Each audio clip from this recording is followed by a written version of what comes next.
let me shift to Mr. Diamond.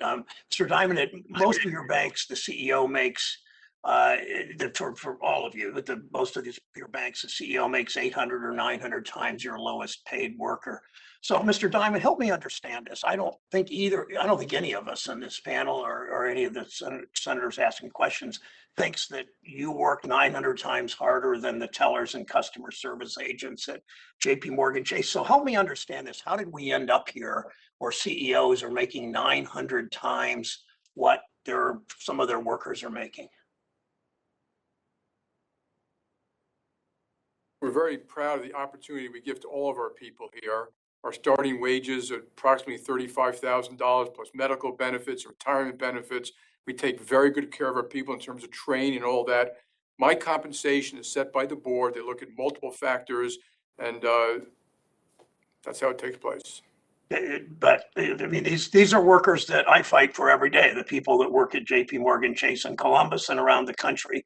But 900 times is just, there's really no explanation. Let me ask it to each of you in another way. This will be a simple yes or no question.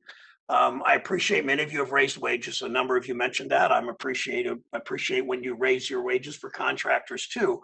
But your essential workers also need a voice in the workplace. So my question, yes or no, will each of you set an example to every other company in America, companies that usually follow Wall Street's lead, by pledging to remain neutral if your employees want to form a union? Yes or no? Mr. Scharf, start with you. Chairman, we would work with our employees to make sure that their voice is heard and do everything we can to ensure that that voice is loud and clear. Will you remain neutral if they want to form a union? As I said, I think we want to engage with them and understand what their concerns are and have a deep understanding of that before we make any decision.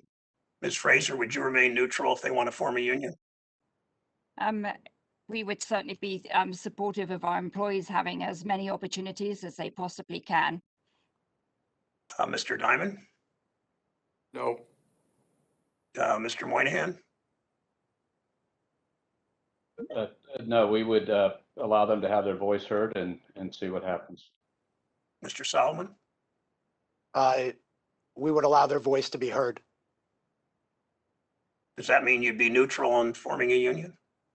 We'd allow their voice to be heard. Okay, Mr. Gorman? Like the others, we listen to and respect what our employees want to do, and we work with them in that. We know unions can do much to give women and people of color some power in the workplace. The decisions you make affect workers all over the country, workers whom your companies couldn't function without it. You've acknowledged that.